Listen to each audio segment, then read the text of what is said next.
హైదరాబాద్ లో కన్సల్టేషన్ మరియు 3,500 రూపాయల colour Doppler test Avis hospitals లో ఉచితంగా పొందండి. మెడిసి హాస్పిటల్ సమర్పించు అందమైన జీవితం కార్యక్రమానికి స్వాగతం. నమస్తే కళ్యాణ్ గారు. నమస్తే జయ గారు. ఈరోజు ఎపిసోడ్లో ఒక తల్లి ఆవేదన అండి. అయ్యో, నా బిడ్డ నాకు కాకుండా పోతుంది. ఏదో అంటారు చూడండి, కరవమంటే కప్ప కోపం, విడమంటే పాము కోపం అన్నట్లుగా మాట్లాడితే ఏదైనా చేసేసుకుంటుందేమో, చెప్పాలి కానీ చెప్పలేము, కానీ మాట్లాడితే ఏమైపోతుందో అని చాలా, అంటే అసలు నేను చూస్తే నాకైతే కళ్ళల్లో నీళ్లు తిరిగినాయి. మరి ఫోన్ చేసేస్తానండి, నెంబర్ ఇచ్చారు, ఒకసారి అర్జెంటుగా మీరు మాట్లాడాల్సిన పరిస్థితి ఇది. ఈరోజు పిల్లలు ఎట్లా ఉన్నారంటే కళ్యాణ్ గారు, చాలా ఫాస్ట్గా ఉండటం ముఖ్యమే కానీ సూపర్ ఫాస్ట్ అయిపోతున్నారండి. మినిమం ఎథిక్స్ కానీ ఏమీ కనిపించట్లా. పిల్లలు ఈ రోజులు ఆడపిల్లలనే ఉన్నారు, మగ పిల్లలనే ఉన్నారు. హలో, లక్ష్మి గారండి? అవును మేడం. నమస్తే అండి, నేను జయాని అందమైన జీవితం ప్రోగ్రామ్ నుంచి కాల్ చేస్తున్నా. నమస్తే మేడం. నమస్తే అండి, మీ మెయిల్ చూసానండి. డాక్టర్ గారు ఉన్నారు, డాక్టర్ కళ్యాణ్ చక్రవర్తి గారు. నమస్తే సార్. మీరు ఒకసారి మాట్లాడండి.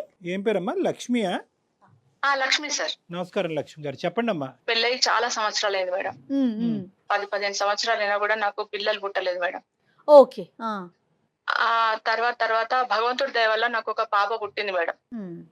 సంతోషం. ఆ పాపను మేము చాలా ప్రాణంగా పెంచుకున్నాం మేడం. నేను, మా ఆయన, ఇంకా మా ఆయననైతే అసలు కాలు కింద పెట్టకుండా పెంచిండు మేడం పాపని. అదే లేక లేక కలిగింది కదా, అంత ప్రేమగా పెంచుకొని ఇంటర్ వరకు మా దగ్గర పెరిగింది మేడం అమ్మాయి. ఇంటర్ తర్వాత ఇంకా పై చదువుల కోసం వేరే దగ్గర జాయిన్ చేద్దాము, బీటెక్ అట్లా చేయించేసి అని చెప్పేసి వేరే హాస్టల్లో జాయిన్ చేస్తాం మేడం. ఎక్కడమ్మా, ఎక్కడ జాయిన్ చేశారు? ఏ ఊరు? బెంగళూరు. మీరు ఎక్కడ ఉంటారు? మేము ఇక్కడ వైజాగ్. తర్వాత ఎప్పుడైతే అక్కడికి షిఫ్ట్ అయిపోయిందో, ఏది బెంగళూరు, ఈ పై చదువుల కోసం ఎప్పుడైతే మేము ఇక్కడ నుండి పంపించేసామో, అక్కడ స్నేహితులు, అక్కడ వాతావరణం ఉంటది కదా సార్, కల్చర్ ఏంటిదో మనకు తెలియదు, దూరంగా ఉన్నాం కదా సార్, ఫ్రెండ్స్ వాళ్ళు, ఫ్రెండ్స్ వల్ల అట్లా చెడిపోయే అవకాశాలు కూడా ఉన్నాయి. మనకు తెలియదు, బాగుండాలమ్మా, తినాలి, జాగ్రత్తగా ఉండాలి, ఎర్లీగా పడుకోవాలి, మనం ఇవన్నీ జాగ్రత్తలు చెప్తాం తల్లిగా. ఎంత చెప్పాలో అంత చెప్పుకుంటూ వచ్చాం. చదువు అయిపోయింది, జాబ్ లో జాయిన్ అవుతానండి.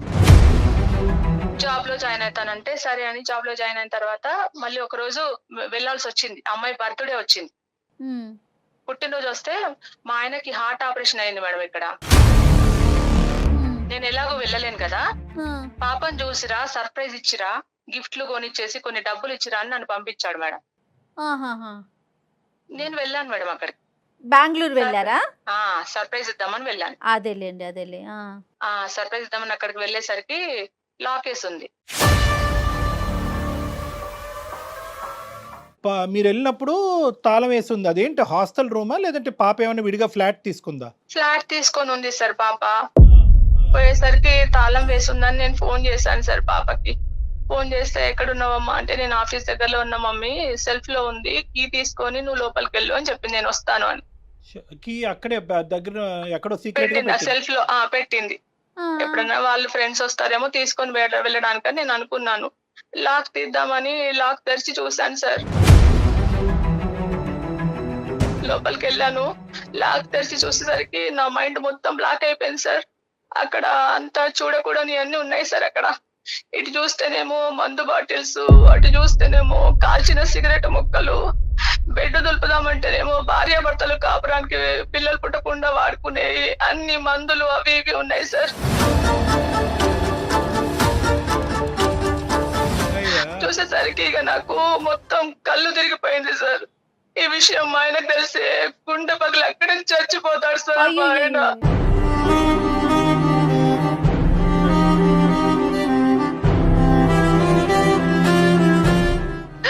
ఇది జరిగి ఎంతకాలం అయిందమ్మా? సార్ చాలా రోజులు అయింది సార్. మరి ఇంతకు ముందు ఎప్పుడు పాప రూమ్ కి మీరు విజిట్ చేయలేదా? ఇదే ఫస్ట్ టైమా? ఇదే ఫస్ట్ టైం సార్. మేము పాప పేరేంటమ్మా ఇంతకి? ప్రియాంక మేడం. కానీ అస్సలు ప్రియాంక దగ్గర నుంచి ఇదైతే మాత్రం మీరు కల్లో కూడా ఎక్స్పెక్ట్ చేయలేదు. మీరు కూడా ఎక్స్పెక్ట్ చేయలేదు సార్, మా ఆయన కూడా చేయలేదు, మేము కూడా చేయలేదు సార్. కానీ అంటే ఏమన్నా గట్టిగా అడుగుదామంటేనేమో మా ముందే విచ్చలవిడిగా ఏమన్నా చేస్తుందని భయం సార్. ఇంకా గట్టిగా అడిగితే ఈ మధ్యలో పిల్లలు చచ్చిపోతున్నారు కదా సార్ ఆత్మహత్య చేసుకొని.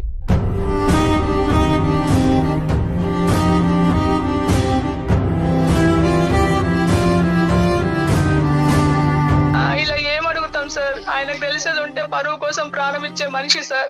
కానీ ఆయన ఇట్లా ప్రాణం కాదా తీసుకుంటాడు, లేకుంటే ప్రాణం తీస్తాడు సార్ ఆయన. అయ్యయ్యో. ఓకే. అతను కూడా ఇమోషనల్ అనమాట.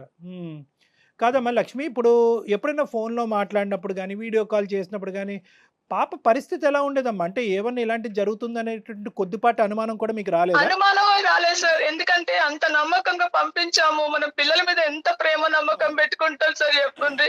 మా పాప అట్లా పోయింది అంటే అంత అపనమ్మకంతో మనం మాట్లాడం కదా సార్. వీడియో కానీ కాల్ చేసినా మామూలుగానే ఉంది సార్ ఆమె. కానీ కాదమ్మా, అడిగి వాస్తవాలు తెలుసుకోకపోతే ఇంతే ఉందా లేదంటే ఇంకా ఎంత లోతుందో మనకు తెలియాలి కదమ్మా. ఇప్పుడు మీరు అడగకుండా ఎలా ఉంటారు? ఇప్పుడు ఎన్ని రోజులని దాస్తారండి? ఇప్పుడు ఇదేంటంటే కేవలం ఒక అలవాటు అనే పరిధిలో ఉందా లేదంటే నేరం అనే పరిధిలోకి వెళ్ళిందా? అంటే ఇంకా ఏమన్నా నా ఉద్దేశం ఏంటంటే ఇంకా డ్రగ్స్ గిగ్స్ ఇలాంటివి ఏమైనా ఉన్నాయా? ఇంకా నేను అడిగే ప్రయత్నం చేయలేదు సార్. అందుకనే మిమ్మల్ని సంప్రదించానండి. ఓకే. ఎలాగైనా మీ ద్వారా నాకు న్యాయం జరగాలి. మా ఆ. భార్య భర్తలకు మళ్ళీ మా కూతురు మా దగ్గరకు రావాలి. మేము తల్లిదండ్రులుగా ఆ ప్రేమ మళ్ళీ పొందాలి అనే ఆవేదన సార్. అయ్యో అయ్యో లేదమ్మా, నువ్వు ఓదార్చుకో అమ్మా. అంటే మీ వారికి ఇంకా తెలియదమ్మా ఇదంతా? మా వారికి తెలియదు సార్. ఒకవేళ తెలిస్తే అక్కడే మంచాలనే గుంట పడతాడు, అక్కడే చచ్చిపోతాడు సార్ బయట. అయ్యో లక్ష్మి గారు, ఊరుకోండి. అట్లా ఏం కాదు లక్ష్మి గారు, ఉండండి. ప్రతి సమస్యకి ఒక పరిష్కారం ఉంటుంది. Don't worry, don't worry. Room వరకు వెళ్ళేంత వరకు చాలా గట్టిగానే మాట్లాడింది. కానీ ఒక్కసారి రూమ్లోకి ఎంటర్ అయిన తర్వాత ఆవిడ చూసినటువంటి సన్నివేశం, అమ్మ ఒక్కటి నాకు ఒక చిన్నపాటి అనుమానము, ఆలోచన. ఇవన్నీ సార్ కూడా మీ అమ్మాయే చేసిందంటానికి ఏంటి? అంటే వేరే ఫ్రెండ్స్ ఎవరు అంటే అంటే చిన్న light at the end of the tunnel అంటారు కదా, చిన్న గోరంత దీపం చిన్నది. బహుశా ఏమన్నా ఫ్రెండ్స్ వచ్చి అది వాడటమా లేదంటే వేరే వాళ్ళకి ఎవరికైనా రూము ఏదైనా సబ్లీజ్ లాంటికి ఇచ్చి ఎవరైనా ఫ్రెండ్స్కి ఇచ్చి వాడుకోవటం వల్ల అలా ఏర్పడింది అనేది ఒక చిన్న. ఎందుకంటే మీరు మొదటి నుంచి మీ అమ్మాయి క్యారెక్టర్ గురించి చెప్తూ అద్భుతంగా ఉంది, మా అమ్మాయికి మించిన వాళ్ళు ఎవరు లేరు అంటున్నారు. అలాంటి అమ్మాయి ఇలాగ కేవలం వైజాగ్ నుంచి బెంగళూరు వచ్చి ఇంత మార్పు చెందుతుందా? అంటే మాట్లాడే విధానంలో మనకు తెలిసిపోతుంది కదా సార్ ఎలా ఉంది అనేది. ఇప్పుడు మామూలుగా మాట్లాడడంలో అమ్మ నేను వస్తున్నాను, ఎంత ప్రేమగా పరిగెత్తుకొని నేను వస్తున్నా, ఊరు నుండి వచ్చానంటే పరిగెత్తుకొని వస్తారు కదా. అదే నువ్వు అక్కడ ఉండు నేను వస్తున్నాను మాటల విధానంలో మనం తెలుసుకోవచ్చు కదా సార్. కానీ నా చిన్న డౌట్ ఏంటంటేనమ్మా, అసలు ప్రియాంక అసలు మాట్లాడటానికి ఇష్టపడుతుందా? తను ఉండేటటువంటి పొజిషన్లో మాగోటి వాళ్ళు మాట్లాడగలమా ఆ అమ్మాయితో? సార్ మీరే మాట్లాడాలి సార్. ఎందుకంటే ఇప్పుడు ఒక తల్లిగా నేను మాట్లాడితే ఎక్కడ నుండి ఏ సమాధానం వస్తుందో ఏ ప్రశ్న వస్తుందో అని నేను హడలిపోతున్నా సార్. ఎందుకంటే ఇప్పుడు నేను మాట్లాడితే తను ఎట్లా రియాక్ట్ అవుతుందో కూడా నాకు తెలియదు సార్. ఈరోజు ఒక తల్లిగా మీరు అడిగితేనే సహించలేనటువంటి ఒక అమ్మాయి ఈరోజు నాకెంత రెస్పెక్ట్ ఇస్తుంది, నా మాట ఎంత వింటుంది అనేది కూడా అనుమానాస్పదమే. ఎందుకంటే మీరెవరండి, మా అమ్మకు లేనటువంటి బాధ మీకెందుకు అనేటటువంటి మాట రావచ్చు. నేనేమంటున్నానంటే కనుక ఆ అమ్మాయికి ఇష్టపడేది కానీ గౌరవించేటటువంటి పెద్దలు ఎవరన్నా మీకు తెలిసిన వాళ్ళు ఎవరన్నా ఉన్నారా? ఆ అమ్మాయి డైరెక్ట్గా మనం ఇలాగ డాక్టర్ అని చెప్తే కనుక, సైకియాట్రిస్ట్ అని చెప్తే కనుక ఏ విధంగా రియాక్ట్ అవుద్దో మనం ఊహించుకోలేము. కాబట్టి అట్లీస్ట్ మీ వారి యొక్క స్నేహితుడో పెద్దనానో లేదంటే ఫ్రెండ్ ఏదో విధంగా అలా చెప్పండి సార్. మా ఆయన ఫ్రెండ్ అని అలా మొదలు పెడదాం సార్. ఏంటి మీ ఆయన గారి ఫ్రెండ్, పాపకు తెలిసినటువంటి మీ ఆయన గారి ఫ్రెండ్ పేరు ఏదన్నా ఉందా? రామారావు గారు. రామారావు గారు అని నేను అంటాను. చూద్దాం అమ్మాయి, నేను ఇలాగా నేను రామారావు గారిని మాట్లాడుతున్నానమ్మా, చిన్నప్పటి నుంచి నేను చూసిన వాడిని అని ఆ విధంగా మనం ముందుకు తీసుకెళ్ళి ఏ విధంగా రియాక్ట్ అవుతుందో చూద్దాం. తర్వాత మన ఐడెంటిటీ అనేది రివీల్ చేద్దాం అమ్మా. నాకు ఒకసారి నెంబర్ ఫార్వర్డ్ చేయండి ఇదే నెంబర్కి. మీకు వాట్సాప్ లో నంబర్ సెండ్ చేస్తాను మేడం. అదే డాక్టర్ గారు ఏమంటున్నారంటే అమ్మాయికి కూడా చెప్పాక ప్రియాంకకి చెప్పినాక అమ్మ కూడా ఉంది అన్నాక అప్పుడు మీరు మాట్లాడుదురు కానీ. అలాగే మేడం. రైట్ అండి. పరిస్థితి బట్టి మాట్లాడదాం. హలో ప్రియాంక. హలో హలో చెప్పండి ఎవరు? అమ్మా ప్రియాంక, నేను రామారావునమ్మా, నాన్నగారు వాళ్ళ స్నేహితుడిని. గుర్తున్నానమ్మా? ఏమోనండి నాకు గుర్తులేదు, చెప్పండి. నేను నాన్నగారు చిన్నప్పుడు ఒకే ఆఫీస్లో పనిచేసే వాళ్ళం అమ్మా. ఎలా ఉన్నావు తల్లి? బాగానే ఉన్నాను, చెప్పండి మీరు ఎలా ఉన్నారు? నాన్నగారికి ఈ మధ్యన ఆరోగ్యం బాగాలేదు తెలుసు కదా. అవును. హార్ట్కి సంబంధించినటువంటి ఇష్యూ ఒకటి ఉండే కదమ్మా. అయితే నాన్నగారు ఏమొచ్చి ఒకసారి పాప ఎలా ఉందో ఒకసారి మీరు కూడా కనుక్కొని తెలుసుకోండి, ఎందుకంటే ఈ మధ్యకాలంలో నాకు ఈ హార్ట్ ఇష్యూస్ ఉండటం వల్ల పూర్తి స్థాయిలో నేను పాపతో కూడా కమ్యూనికేట్ చేయలేకపోతున్నాను అని అన్నారన్నమాట. సో అందు గురించి నేను నెంబర్ ఇస్తే కనుక నేను మాట్లాడుతున్నాను. ఎలా ఉన్నావమ్మా? మొన్న మా మమ్మీ వచ్చింది, చూసింది, వెళ్ళారు కదా, ఇంకేంటి తెలిసిందే కదా. అదేనమ్మా, అమ్మతో కూడా మాట్లాడటం జరిగింది నాన్న. అమ్మతో కూడా మాట్లాడితే అమ్మ ఏమో వచ్చి కొద్దిగా బాధపడింది అనమాట. అంటే తను రూమ్కి వచ్చినప్పుడు నువ్వు లేవంట. సరే ఎక్కడో అవును. ఫ్రెండ్ ఇంటికో బయటకో ఎక్కడికో వెళ్ళుంటావు అన్నట్టుగా అమ్మ అనుకుంది. లోపలికి వెళ్ళింది. ఆ తాళం అక్కడే పెట్టేవంటగా లోపలికి వెళ్ళింది అమ్మ. అయితే అక్కడేవో కొన్ని చూడకూడనివన్నీ చూసి అమ్మ చాలా మనస్తాపం చెంది ఒక డిప్రెషన్‌లోకి వెళ్ళి నాకు చెప్పిందమ్మ. నాకు కూడా ఫోన్ చేసి చెప్పింది. అంటే నాన్నగారి వరకు ఈ సబ్జెక్ట్ ఇంకా మనం పట్టుకెళ్ళలేదు. ఎందుకంటే నాన్నగారు ఉండేటటువంటి పరిస్థితి బట్టి ఇప్పుడు అతడికి ఈ పరిస్థితిలో ఇది తీసుకెళ్ళి చెప్తే కనుక బాగుండదన్నట్టు. ఇవన్నీ మీకెందుకు అసలు?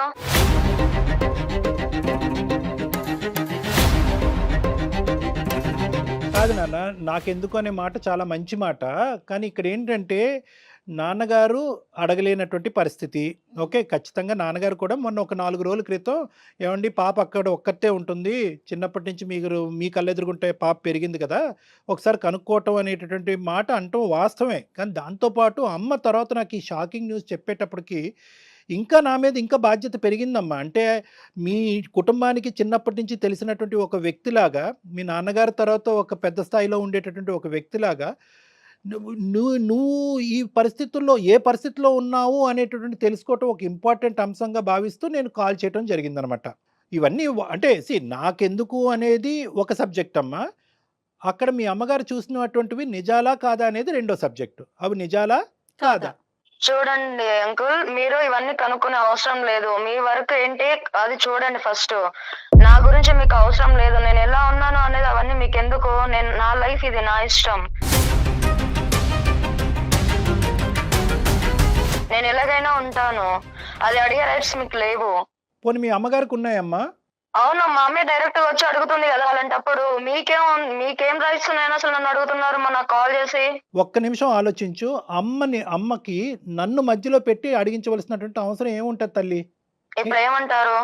అమ్మ చిన్నప్పటి నుంచి నిన్ను అల్లారు ముద్దుగా పెంచుకుని ఈ లెవెల్ వరకు తీసుకొచ్చి కళ్ళు మూసుకుని మా అమ్మాయి సక్సెస్ఫుల్గా ఒక మంచి సిటిజన్ ఆఫ్ దిస్ కంట్రీ అవుతుంది, మా పేరు నిలబడుతుంది అని చెప్పి మీ తల్లిదండ్రులు చిన్నప్పటి నుంచి ఆశపడ్డారు.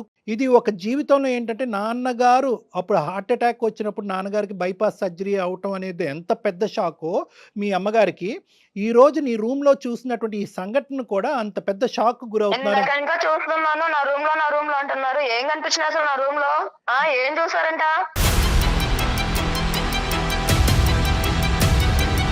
అంత పెద్దగా ఏమున్నవి చూడండి, ఏముంటాయి అసలు చూడడానికి?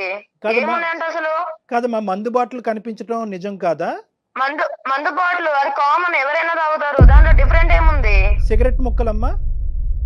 సిగరెట్ ముక్కలు ఎక్కడైనా జరుగుతున్నాయి కదా. కొత్త ఏం నేను చేయలేదు కదా. వాళ్ళని మించైతే నేను పోలేదు కదా. అవన్నీ కామన్. అంటే ఒక అమ్మాయి అబ్బాయి శారీరకంగా కలుసుకునేటప్పుడు పిల్లలు పుట్టకుండా వాడేటటువంటి జాగ్రత్తలు ఏ జనరేషన్ లో ఉన్నారు అంకుల్ మీరు? అసలు నాకు అర్థం కావట్లేదు. అమ్మ నీకు ఇలా చెప్తే అర్థం కాదు. ఒక్క నిమిషం, నేను ఎవరో చెప్తానమ్మా. నేను మీ అనుకున్న ఇందాక అన్నట్టుగా అనేది నాకు అనవసరం. కానీ ఒక్క నిమిషం తెలుసుకుంటే మంచిది అనుకుంటాను. అమ్మ ప్రియాంక, మా నాన్న ఫ్రెండ్ కాబట్టి నేను ఇంతవరకు మర్యాద ఇస్తున్నాను. కాదమ్మా ప్రియాంక, అసలు నా గురించి మీకు ఎందుకు? అసలు అడిగే అవసరం ఏముంది? ఏం రైట్స్ ఉన్నాయని ఇన్ని అడుగుతున్నాను. కాదమ్మా ప్రియాంక, ఒక్క నిమిషం అమ్మా. బహుశా ఏంటంటే నేను ఇందాక బహుశా నువ్వు ఆన్సర్ చేయవేమో మా ఫోన్ కాలు. నేను ఎవరు అని చెప్తే కనుక మీ అమ్మగారు మాట్లాడేటటువంటి పరిస్థితి ఎలాగానూ లేదు. ఎందుకంటే కనుక మీ అమ్మగారు చాలా భయపడుతున్నారు ఇప్పుడు ఉండే పొజిషన్లో. ఒక్క 2 నిమిషాలు నేను చెప్పేది విన్నాను. ఎందుకంటే ఇటువంటి పరిస్థితి ఇప్పటికొచ్చి ఎప్పటికి కూడా వాళ్ళ జీవితంలో రాలేదు. అంటే నేను నిలదీసి నిన్ను తిట్టేటటువంటి పరిస్థితి ఎప్పుడూ రాలేదు. ఏమో నువ్వు ఈ తప్పు చేస్తున్నావు అని అడిగేటటువంటి పరిస్థితి ఎప్పుడూ రాకపోవటం వల్ల మీ అమ్మగారు ఇప్పుడు భయభ్రాంతులకు గురవుతున్నారు. ఇటువంటి క్రమంలో ఏంటంటే నేను మీ నాన్నగారు స్నేహితుడి పాత్ర ఎత్తవలసి వచ్చింది. వాస్తవానికి నేను రామారావు గారు కాదు. నా పేరు డాక్టర్ కళ్యాణ్ చక్రవర్తి. నేను సైకాట్రిస్టు. సుమన్ టీవీ అందమైన జీవితం నుంచి మాట్లాడుతున్నానమ్మా. బహుశా నేను తెలిసే ఉంటుంది నీకు. సార్ మీరా? ఓకే, చెప్పండి సార్. కాదమ్మా, నేను మిమ్మల్ని కాంటాక్ట్ అవ్వాలి అనుకున్నాను చాలా సార్లు, బట్ కుదరలేదు. చెప్పండి సార్. ఎందుకు నాన్న నువ్వు మమ్మల్ని ఎందుకు కాంటాక్ట్ అవ్వాలనుకున్నావు? అంటే ఇక్కడ అమ్మ నాన్నని వదిలేసి ఇక్కడికి వచ్చాక లైఫ్ కొంచెం చేంజ్ అయింది. దీంట్లోకించి ఇప్పుడు మీరు అడిగారు కదా నన్ను ఇలా ఎందుకు ఉంటున్నారు అని. దీంట్లోకించి నేను బయటికి రావాలి అని చాలా సార్లు ట్రై చేశాను. కాకపోతే అది నా వల్ల కావట్లేదు. సో అయితే అమ్మ చూసిందంతా నిజము, అదంతా కరెక్టే. అదేనే అంటే మా మమ్మీకి చెప్తే ఎక్కడ రియాక్ట్ అవుతుందేమో అన్న ఒక భయంతోనే నేను ఆగాల్సి వస్తుంది.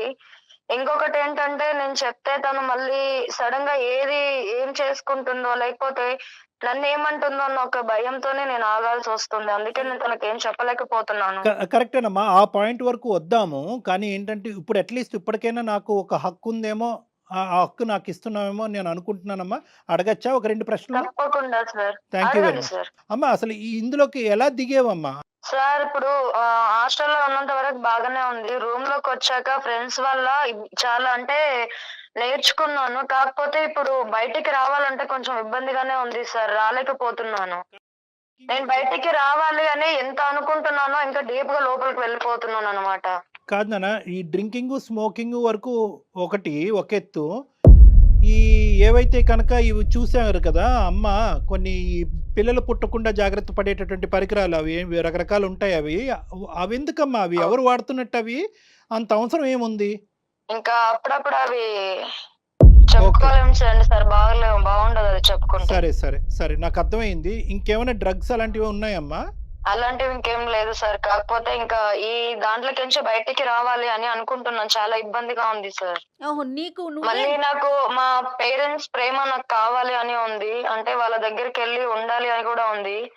వాళ్ళకి చెప్తే ఎలా రియాక్ట్ అవుతారు అన్న భయం కూడా ఉంది. అంటే తనకే ఉంది ఆలోచన దాంట్లో నుంచి బయటపడాలి, కానీ రాలేకపోతుంది. కానీ ప్రియాంక ఇప్పుడు కాదు నాన్న, ఇది మొక్కగా ఉన్నప్పుడే దీన్ని తుంచేసేయాలి. ఈ అలవాట్లలోకి ఇంత లోపలికి వెళ్ళిపోయి ఆఖరికి ఏంటంటే నేను బయటకు రావాలి అంటే బహుశా ఏంటంటే ఇది వినేటటువంటి అన్ని యువకులందరికీ కూడా ఇది ఒక మంచి సబ్జెక్టు. అంటే ఏంటంటే ఈ అలవాట్లకి బానిస అయ్యేటటువంటి పరిస్థితి ఎప్పుడు వస్తుంది అంటే కనుక ఆదిలోనే ఇందులోంచి బయటపడి తప్పించుకునేటటువంటి ప్రయత్నం పూర్తి స్థాయిలో చేస్తే కనుక తొందరగా బయటకు వస్తాం. ఎప్పుడైతే కనుక ఈ కంట్రోల్ బటన్ అనేటటువంటి మన చేతుల్లో కాదు పక్క వాళ్ళ చేతుల్లోకి వెళ్తుందో అంటే ఎలా ఉంటుంది? ఈ స్నేహితుల మధ్యన ఉండేటటువంటి దాన్ని పియర్ ప్రెషర్ అంటూ ఉంటారు. అంటే చెయ్యకపోతే అవతల వాళ్ళు ఏమైనా ఫీల్ అవుతారేమో, చెయ్యకపోతే ఆ గుంపులో నేను ఉండనేమో, చెయ్యకపోతే నేను ఏకాకిని అయిపోతానేమో, అప్పుడు నాకు రేపొద్దున సహాయపడేటటువంటి వాళ్ళు, బాధను పంచుకునేటటువంటి వాళ్ళు, స్నేహపూరితంగా నాతో పాటు గుంపులో తిరిగేటటువంటి వాళ్ళు ఎవరు ఉండరేమో అనేటటువంటి భయంతో కొంతమంది కంటిన్యూ అవుతారు. ఈ 2 కేటగిరీస్. ఒకరు అలవాటు పడి ఆ అలవాటుని వదలలేక, అది వదిలితే కనుక ఉండలేక శరీరం మానసికంగా యాక్సెప్ట్ చేయలేకపోవటం కంటిన్యూ అయ్యేటటువంటి బానిసత్వం పొందేవాళ్ళు ఒకరైతే, సామాజిక పరంగా దానికి ఎడిక్ట్ అయినటువంటి వాళ్ళు అంటే ఆ గ్రూప్ ఎవరైతే ఉన్నారో ఆ గ్రూప్లో పాటు నువ్వు సిగరెట్ తాగి, నువ్వు డ్రింక్ తాగి, లేదంటే అబ్బాయిలతో ఇంకో విధంగా విచ్చలవిడిగా ప్రవర్తిస్తేనే ఆ గుంపులో నువ్వు ఉండగలవు. ఎప్పుడైతే కనుక ఇది కాదు, ఇది కరెక్ట్ కాదు, ఇది పద్ధతి కాదు, ఇది నీతి కాదు, ఇది వ్యవహారం కాదు, మా తల్లిదండ్రులు ఒప్పుకోరని ఎప్పుడైతే నువ్వు మాట్లాడతావో ఆ గుంపులోంచి నువ్వు బయటకు వెళ్ళిపోతుంది. ఈ గుంపులోంచి బయటకు రావటం అనేటటువంటిది తట్టుకోలేక ముందు నువ్వు ఈ వెనకతలు గొయ్యి అని ఇందాక అన్నాను చూడు, ఆ పరిస్థితి నీది అన్నట్టు నాకు అనిపిస్తుంది. అంటే నువ్వు ఇప్పటికీ కూడా బాధపడుతూ డాక్టర్ గారు మీరు నాకు ఫోన్ చేసినందుకు థ్యాంక్ యూ, నేనే మీకు చేద్దాం అనుకున్నాను, ఇంత యాక్సిడెంటల్గా నాకు ఈ ఫోన్ కలవటం నా అదృష్టం అని నువ్వు ఎప్పుడు అన్నావో అంటే దాని అర్థం ఏంటంటే నువ్వు దీనికి బానిస అవ్వలేదు. తప్పనటువంటి పరిస్థితుల్లో ఆ స్నేహితుల మధ్యన నలిపోతూ, ద సో కాల్డ్ స్నేహితుల మధ్య నలిపోతూ ఇంకో దారి దిక్కు లేక అక్కడ ఇరుక్కుపోయినట్టు నాకు అనిపిస్తుందమ్మా. సో ఇది ఏదైనా కూడా బహుశా ఇవన్నీ మీ అమ్మగారు వింటూ ఉంటే కనుక ఏ స్థాయిలో బాధపడతారో మరి నాకు తెలియదు. కానీ ఈ సెకండ్ హాఫ్ ఏదైతే ఉందో అంటే మా అమ్మాయి దీనికి బానిసత్వం పొందినా కూడా అంటే దీనికి వ్యసనానికి బానిస అయినా కూడా ఈరోజు బయటపడటానికి పూర్తి స్థాయి ప్రయత్నం చేస్తున్న అవకాశం దొరక్క బయటపడలేకపోతుంది అనేటటువంటి మాట చాలా చల్లగా వినిపించేటటువంటి మాటలాగా నాకు అనిపిస్తుంది. కాబట్టి నీకు ఇంకొక చిన్న మాట చెప్తానమ్మా. అమ్మ ఇక్కడ కాన్ఫరెన్స్ కాల్లో ఉంది. సార్ ఎంత పని చేశారు సార్? మరి కాదమ్మా, మరి ఏ పద్ధతిలో చెప్పాలమ్మా? ఇది ఎప్పటి వరకు గోప్యంగా ఉంచుతావు? మా అమ్మ లైన్ లో ఉంది అంటే అసలు నేను ఇవన్నీ చెప్పేదాన్నే కాదు. అదే కదా ప్రాబ్లమ్. ఎప్పటికైనా తెలియాలి కదమ్మా, తెలిస్తేనే ఒకటి కదా. అమ్మా, ఇప్పటి వరకు నువ్వు ఇంత ఊబిలో ఇరుక్కుపోయేవి, ఇంత కూరుకుపోవటానికి ప్రధానమైనటువంటి కారణం ఏంటంటే నువ్వు ప్రేమించి నిన్ను ప్రేమించేటటువంటి మనుషుల ముందు గోప్యంగా ఉంచటమే ఇక్కడ ప్రధానమైనటువంటి సమస్య. అందుగురించే మేము చెప్తా ఉంటాం, ఇలాంటి ఆ సమస్యలు వస్తే కనుక ఆడపిల్లలు మగపిల్లలు ముందస్తునే తల్లిదండ్రులు ఎదురుగుంటా నిలబడి ధైర్యంగా చెప్పండి. తల్లిదండ్రులు అర్థం చేసుకునేటటువంటి పొజిషన్లో ఉంటారు. ఆఖరికి నేను ఈరోజు మీడియేషన్ చేస్తూ మీ అమ్మగారు నీ కమ్యూనికేట్ చేయలేకపోతున్నారు, నువ్వు మీ అమ్మగారు కమ్యూనికేట్ చేయలేకపోతున్నావు అనే పరిస్థితి రావటం వల్ల నేను మీడియేషన్ చేసి ఇక్కడ చెప్తే ఈరోజు మళ్ళీ నువ్వు పాత కథే పాడుతున్నావు. మాట్లాడు ఒకసారి, అమ్మతో మాట్లాడు. సారీ మా, అంటే మొన్న తను ఊరు ఇంకా వచ్చింది సార్, కానీ నేను తను అంత దూరంతోనే నా మీద ప్రేమతో వచ్చినా కూడా నేను కలవలేకపోయాను తనని. బట్ మీరు ఇలా పెట్టేసరికి నిజంగా నాకు ఏం మాట్లాడాలో మాట్లాడు, అర్థం పర్వాలేదు, కావట్లేదు. ఏమి ఎప్పుడు open అవ్వు. అమ్మా ఇప్పుడు ఒకటే, మీరిద్దరూ ఎదురుబెదురు ఉన్నారు, అమ్మ కూడా లైన్లోనే ఉంది, ఇంకా చాలు ఈ అంతర్యుద్ధము. ఎవరు కూడా ఇక్కడ ఎవరు అడగటం వల్ల ఎవరికి కోపాలు రావు, తాపాలు రావు. దయచేసి తల్లి కూతుర్లు మీ ఇద్దరు ఎదురుబెదురు ఉన్నారు, ఇక్కడ జరిగినటువంటి నష్టం కష్టం ఏమీ లేదు. మళ్ళీ మీ పాత డైనమిక్స్ 110% పుట్టుకొస్తాయి. కాబట్టి లక్ష్మి గారు, ప్రియాంక లైన్లో ఉంది, ప్రియాంక లక్ష్మి గారు లైన్లో ఉన్నారు, ఇద్దరు మాట్లాడుకోండి. హలో మా నేను కావాలని దీంట్లోకి రాలేదు మా. అంటే ఊరు ఇంకా వచ్చినప్పుడు నేను బాగానే ఉన్నాను. ఇక్కడ రూమ్ లోకి షిఫ్ట్ అయ్యాక ఫ్రెండ్స్ వల్ల నేను ఇలా అయ్యాను. దీంట్లోకి ఎంచే బయటికి రావాలని చాలా ట్రై చేశాను, అయినా నా వల్ల కావట్లేదు. సారీ అమ్మా. కానీ నీకు అమ్మ నాన్న ఎప్పుడు గుర్తు రాలేదా అమ్మ ఆ పనులు చేసేటప్పుడు? రియలీ సారీ అమ్మా. ఎంత ప్రాణంగా పెంచుకున్నావమ్మా నిన్ను. నేను బయటికి రావాలని చూస్తున్నాను అమ్మా, కానీ నా వల్ల కావట్లేదమ్మా. నాన్నకి ఈ విషయం చేస్తే బతుకుతాడు అనుకున్నావా అమ్మా?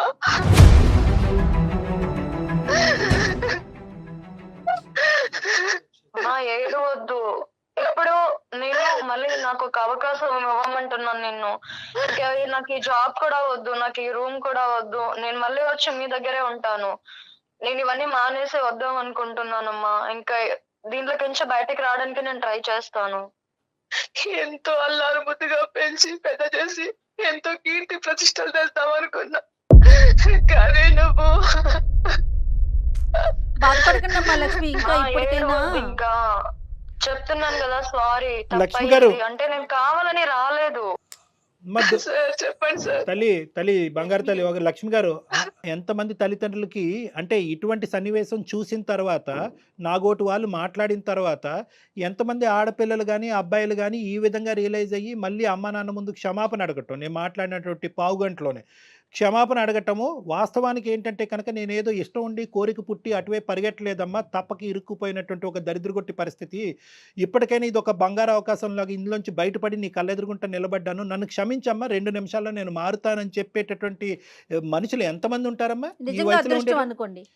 ఈ వయసులో ఎంతమంది ఉంటారు తల్లి? సో కాబట్టి ఏంటంటే కరెక్టే, మీ మీ మీ కడుపు ఘోష అనేది మాకు అర్థం అవుతుంది. ఎందుకంటే మీ శోకం ఏంటంటే, అరే ఇదేంటి ఎక్కడెక్కడో ఇలాంటి అలవాట్లు, ఇలాంటి పాడలవాట్లు, ఇలాంటి పరిస్థితులు జరుగుతాయి అనుకుంటాను, కానీ మా ఇంట్లో మా కన్న కూతురు ఇలా చేస్తుందని నేను అనుకోను. ప్రతి తల్లిదండ్రుల యొక్క వాదన ఇదే. ఏమనుకుంటారంటే పేపర్లో చూస్తారు, టీవీలో చూస్తారా, అది ఏదో ఎక్కడో పాడైపోయినటువంటి పిల్లలో, లేదంటే తల్లిదండ్రులు పట్టించుకున్నటువంటి పిల్లలో, లేదంటే అల్లారి ముద్దుగా విపరీతమైనటువంటి ముద్దిచ్చి అడగకుండానే విపరీతంగా ఇచ్చేటటువంటి కుటుంబాల్లో పుట్టినటువంటి పిల్లలు దారి తప్పి గాడి తప్పి ఇలా ప్రవర్తిస్తారని అనుకుంటారు. కానీ వాస్తవానికి ఏంటంటే మన ఇంట్లోనే ఇలా జరుగుతుందా అనేటటువంటి చాలామంది తల్లిదండ్రులు ఊహించుకోరు. ఇదంతా కూడా ప్రధానంగా జరిగేటటువంటి, అంటే ఎప్పుడైతే కనుక ఈ అమ్మాయి ఈ వాతావరణంలోంచి ఆ వాతావరణంలోకి వెళ్ళినాయో రకరకాల అంశాలు వచ్చినాయి. ఒకటి ఏంటంటే కనుక ఒంటరిగా బతకవలసినటువంటి అవసరం, అల్లారు ముద్దుగా పెంచుకున్నటువంటి తల్లిదండ్రులు, ఏకైక కూతురు, అల్లారు ముద్దుగా పెంచేటటువంటి కూతురు, ఆ అమ్మాయి అక్కడికి వెళ్ళి ఒంటరిగా ఉండటం, ఒక కొత్త వాతావరణం, అంత ఫాస్ట్గా ఉండేటటువంటి వాతావరణం, సిగరెట్ తాకపోయినా మందు కొట్టకపోయినా తేడాగా చూసే వాతావరణం, అబ్బాయిలతో కలిసి బాయ్ ఫ్రెండ్ లేడు అని చెప్పుకోవటానికి సిగ్గుపడేటటువంటి వాతావరణం. సో ఇటువంటి వాతావరణంలోకి వెళ్ళేటప్పటికీ ఆ అమ్మాయి ఏమనుకుందంటే ఇదే నార్మేమో, ఇది సాంప్రదాయం ఏమో, నేనే ఇప్పుడు దాకా నూతులో కప్పలాగా ఉన్నానేమో, ఇది వాస్తవమైనటువంటి ప్రపంచం ఏమో, ఈ ప్రపంచానికి నేను ఎస్ చెప్పకపోతే కనుక ఈ ప్రపంచం నాకు నో చెప్తాదేమో అనేటటువంటి భయంతో దిగినటువంటి ఒక బానిస అమ్మాయి. కాబట్టి ఏంటంటే పెద్ద మనసు చేసుకుని ఈ అమ్మాయిని ఈరోజు క్షమించవలసినటువంటి అవసరం ఉంది. ఒకప్పుడు ఇదే తత్వం కానీ ఇదే ఆలోచన శైలి కానీ కొద్దిపాటి కంటిన్యూ అవుతే కనుక నేను ఆ అమ్మాయి కౌన్సిలింగ్ చేసి ఆ అమ్మాయి మనసు మార్చి మళ్ళీ ఇటువంటి తోవలోకి వెళ్లకుండా నేను కాపాడగలిగేటటువంటి వ్యక్తిని అవుతానమ్మా. లక్ష్మి గారు, ఇలాంటి వాళ్ళ సలహాలు సూచనలు మాలాంటి తల్లిదండ్రికి మేము కన్నా పిల్లలకి చాలా అవసరం సార్. ఎందుకు నా బాధ కట్టలు తెంచుకునే దుఃఖం ఎందుకు వచ్చిందంటే సార్, ఇక్కడ మీకు ఒక్క విషయం చెప్పాలి సార్. చెప్పండమ్మా, తప్పకుండా. ఎన్నో ఏళ్లుగా అంటే ప్రదక్షిణాలు, పూజలు, వ్రతాలు చేయగా పుట్టిన అమ్మాయి కాబట్టి ఇంత దాకా తెస్తుందని అనుకోలేదు సార్. ఆ దుఃఖం వల్లనే ఈ ఏడుపు, ఈ బాధ ఇదంతా వస్తుంది సార్ నాకు. దేవుడు వరవిస్తూనే శాపించాడు అనేటువంటి పరిస్థితి. అమ్మ ప్రియాంక, సార్ చెప్పండి సార్. నేను ఇప్పటికీ కూడా అమ్మకి దొరికాను కాబట్టి మారేను అనేటటువంటి ప్రియాంక కాదని నేను అనుకుంటున్నాను. అదేం లేదు సార్, నేను మా అమ్మ దగ్గర చెప్పాలి అని అనుకున్నాను, బట్ మీ వల్ల తెలిసింది, మంచిదే అయ్యింది నాకు. నిజంగా ఐఎమ్ రియలీ సారీ అమ్మా. సరే నాన్న, ఓకే, సారీ, ఓకే. తక్షణ కర్తవ్యం ఏంటంటే కనుక మళ్ళీ ఎక్కడ చెప్పా పెట్టకుండా పెట్టి బేడ సర్దుకుని వెనక్కి వచ్చేసి ఇక్కడ ఇంటికి వచ్చిన తర్వాత, వైజాగ్ వచ్చిన తర్వాత కావాలంటే వాళ్ళకి నోటీస్ పంపించి జాబ్కి రిజిగ్నేషన్ పెడితే కానీ అక్కడ మొత్తానికి డిక్లేర్ చేయొద్దు ఆ గుంపుకి. అర్థమైందా? బాబు వెళ్తున్నా గుడ్ బై, అమ్మ వెళ్తున్నా గుడ్ బై అని చెప్పారు అనుకో, అందరూ నిన్ను చుట్టుముట్టేస్తారు, సాయంత్రం పబ్బుకు పట్టుకెళ్ళిపోతారు. కాబట్టి నేనేమంటున్నానంటే ఎవరికి చెప్పకుండా నీ దారి నువ్వు నీట్గా సర్దుకుని వెనక్కి వచ్చేసే, లేదంటే మళ్ళీ నిన్ను ఇన్ఫ్లుయెన్స్ చేస్తారు వాళ్ళు. Okay sir. చిప్పుగా వచ్చేసేయాలండి, అది డాక్టర్ గారు చెప్పే సలహా. మీ అమ్మా ఇద్దరికి మేము పాదాభివందనం చెప్పుకుంటున్నాము. మీ వల్లనే నా కూతురు నాకు దక్కింది. మీకు చాలా చాలా ధన్యవాదాలు సార్. అయ్యో థ్యాంక్స్ అయ్యో లక్ష్మి గారు. థ్యాంక్ యూ అండి, థ్యాంక్ యూ. Thanks ఇంకా for the blessing. బాధపడకండి, తను హ్యాపీగా తిరిగి వచ్చేస్తుంది, చక్కగా ఉండండి. అలాగే సార్, అలాగే. Okay. Thank you sir, thank you so much sir. Thank you అమ్మా. ఓకే, థ్యాంక్ యూ, నమస్తే. కానీ ఇంత ఫాస్ట్ గా ప్రియాంకలో మార్పు వస్తుందని ఎక్స్పెక్ట్ అయితే తనకుందా ఆలోచన. మార్పు కోరుకుంటున్న వాళ్ళకి మార్పు తొందరగా వస్తుంది మేడం. మన ఇంక ఇక్కడ అదృష్టం. మీరేం చేయక్కర్లేదు, అంటే అంతేనా స్టార్ట్ కళ్యాణ్ గారు? అంతే, ఇక్కడ మనం చేయవలసినటువంటిది ఏమీ లేదమ్మా. ఎటొచ్చి ఏంటంటే ఫ్యూచర్లో ఇటువంటి పిల్లలు ఏంటంటే మళ్ళీ ఒక ప్రపంచంలోకి వచ్చారనుకోండి, వీళ్ళ యూజువల్గా వాళ్ళ సైకాలజీ ఎలా ఉంటుందంటే ఆ గ్రూప్లోంచి నేను బయటపడ్డాను కాబట్టి బహుశా ఏమీ కాదు, ఇంకో గ్రూప్ ఇంకో ఆలోచనతో ఇంకో యాంగిల్లో మళ్ళీ వీళ్ళ దగ్గరికి రావచ్చు.